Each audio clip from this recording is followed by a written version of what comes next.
Essa aqui é uma apresentação do projeto do mundo real de elementos e sistemas. Eu escolhi falar sobre o ARM Cortex M0. Explicando um pouco aqui, a empresa que oferece serviço desse microprocessador é a empresa ARM, que a princípio não era esse nome da empresa. Era uma empresa chamada Acorn Computers. E ela começou a desenvolver alguns projetos de microprocessadores. Um deles, sendo o mais famoso, o Acorn RISC Machine, que é como se fosse um filho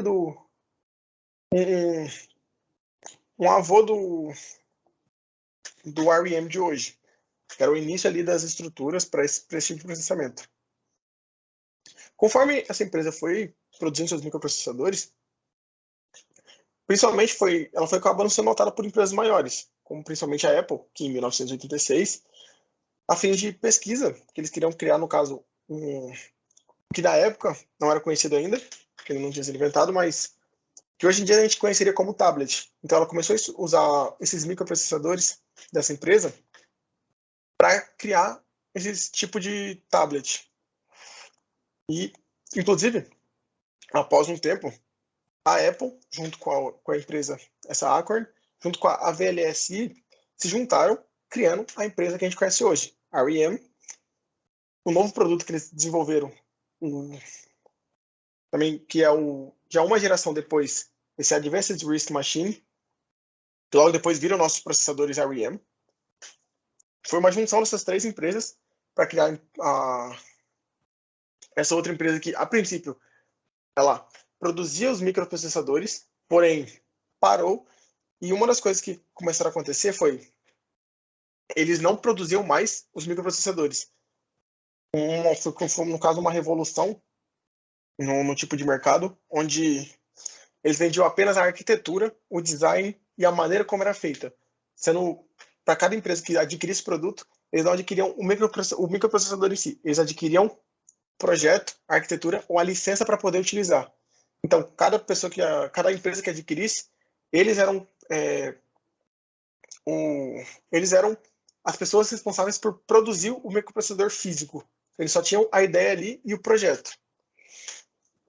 Uma curiosidade foi que isso também acabou possibilitando chegar a vários lugares, não sendo dependendo só de uma empresa para produzir, né? Cada empresa produziu o seu. Tanto é que em 2005, 98% dos telefones móveis tinham uma espécie de microprocessador da empresa ARM, que é uma coisa bem significativa, 98% dos aparelhos móveis. Agora, falando um pouco como é mais atual, então, as principais coisas para que serve. Agora, falando do ARM Cortex M0, especificamente desse processador. Ele é utilizado principalmente nesses eletrônicos vestíveis. O que é um eletrônico vestível? Smartwatches, pulseiras fitness, aquela de ver o teu batimento cardíaco. Sempre as aí que são mais maleáveis assim também, baseado no microprocessador. E algumas empresas que hoje utilizam muito do serviço são a Apple, a Nvidia e a Fujitsu. Agora, falando um pouco mais também sobre parte técnica, parte de arquitetura desse processador, o tamanho dos bits que entram nesse processador são de 32. O processador tem 16 registradores, sendo os 15 primeiros utilizados para algumas funções do processador, e o 16º, sendo usado especificamente para o Program Counter. Ele só usa essa parte para executar o controle do Program Counter. E algumas operações que são possíveis fazer nesse processador com a ULA são o ADD, o SUB, o AND, o OR, o XOR. E ele tem um modelo também de RISC. Importante salientar aqui. O Program Counter, como é que ele funciona?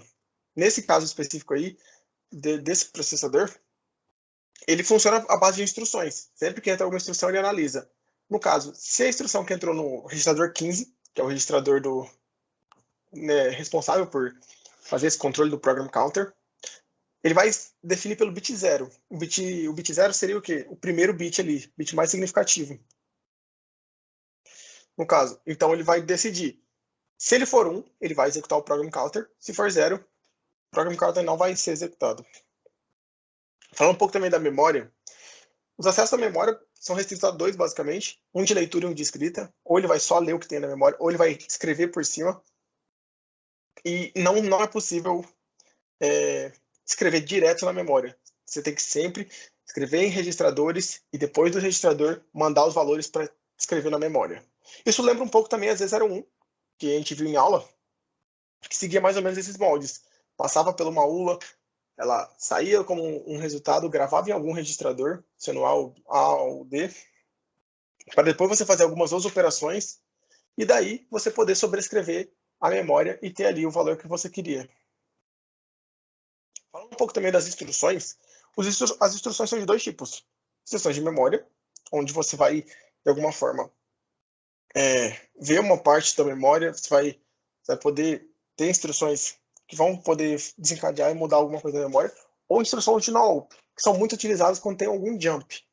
Essa linguagem aqui não tem exatamente um jump específico, mas ela tem funções que se lembram do jump, diferente um pouco da Z01, que tinha uma instrução bem clara de jump. Para exemplificar também um pouco a linguagem aqui em Assembly, só mostrando como seria, na esquerda aqui a gente tem um código em C++, e na direita um código em Assembly voltado para esse processador específico. A gente pode ver um CMP ali em cima, começando primeiro por um loop. CMP ele é um compare, ele compara os dois valores ali para analisar. E a gente tem embaixo duas operações, as duas de sub. Porém, uma tem um GT e um LT. O GT ele compara se alguma coisa é igual a outra. E o LT ele compara primeiro se uma coisa é diferente da outra. Então, basicamente, o que ele está fazendo aqui? Ele está rodando um compare, está subtraindo um valor do outro e está comparando com outro valor. Para saber ali, se ali seria a parte de saber se é maior ou menor. E logo abaixo tem um BNE. O B significa mais do branch. E o NE significa para saber se é igual a zero ou não. Então, se não for igual a zero, ele volta para o loop e faz a comparação de novo. Seria o nosso while. A estrutura do nosso while, se fosse comparar ali com a linguagem de C++ na esquerda. Então, ele vai ficar executando isso enquanto o A for diferente de B para fazer ali as operações, subtraindo um valor de outro ali e executando. Até que no final, quando ele sair do loop, ele sai e retorna o valor de A. Como exemplo do código à esquerda do C++. Então, foi a minha apresentação.